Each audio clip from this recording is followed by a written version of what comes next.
હું કે ભંગાર ये मुंह से सुपारी निकाल के बात कर रहे बाबा। इसके मुंह में पैदाशी सुपारी है। क्या बोला तूने? તો જય માતાજી, જય શ્રી રામ। બધા જ મિત્રોને સ્વાગત છે આપણા એક નવા વિડીયાની અંદર। તો મિત્રો, તમે આપણી યુટ્યુબ ચેનલમાં નવા આવ્યા હોય તો મિત્રો આપણી ચેનલને તમે કરી નાખજો ફટાફટ સબસ્ક્રાઈબ, કારણ કે પહેલો વિડીયો મળશે તમને આપણી યુટ્યુબ ચેનલની અંદર।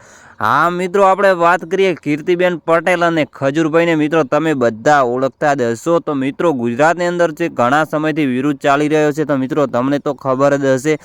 આ સમયે જો મિત્રો કીર્તિબેન પટેલ છે તો મિત્રો ખજૂરભાઈને જેવું તેવું બોલી રહી છે, તો તમને મિત્રો ખબર જ હશે। તો હા મિત્રો, ખજૂરભાઈને કોણ કોણ ભગવાન માને છે તો મિત્રો આપણે અંદર એક કોમેન્ટ કરી નાખજો એટલે મને ખબર પડે મિત્રો। હા મિત્રો, આપણે વાત કરીએ કીર્તિબેન પટેલની, તો મિત્રો કીર્તિબેન પટેલ છે એ ખજૂરભાઈને જેવું તેવું બોલી રહી છે, તો મિત્રો આપણા વિડીયાની અંદર જાણવા મળશે। અને હા મિત્રો, ઘણા મિત્રો એવા છે વિડીયો જોવે છે પરંતુ ચેનલને સબસ્ક્રાઈબ કરતા નથી, તો મિત્રો ચેનલને ફટાફટ સબસ્ક્રાઈબ કરી નાખજો, કારણ કે જો પેલો આપણે યુટ્યુબ ચેનલની વિડીયો અપલોડ થશે તો તમને મળી જશે।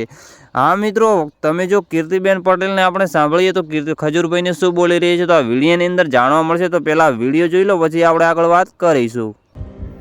હું કે ભંગાર તને તેવું હશે ને કે આ કીર્તિ કેમ માર્કેટમાં બોલતી નથી કાઈ, પણ બકા અત્યારે હું એટલી બધી બિઝી છું ને, સારા સારા લોકોને મળું છું, મીટિંગો કરું છું તારા માટે, અને મારે તારો ભડાકો ફટાક્યું નથી કરવાનું, મોટો ભડાકો કરવાનો છે, ભડાકો માર્કેટમાં તારા પુરાવા સાથે। એટલા માટે હું થોડી બિઝી છું।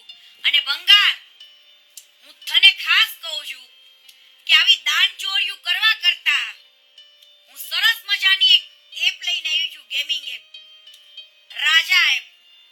તો એની અંદર તું તારી મહેનતના રૂપિયા લગાવીને બે પૈસા કમા અને પછી સેવા કર।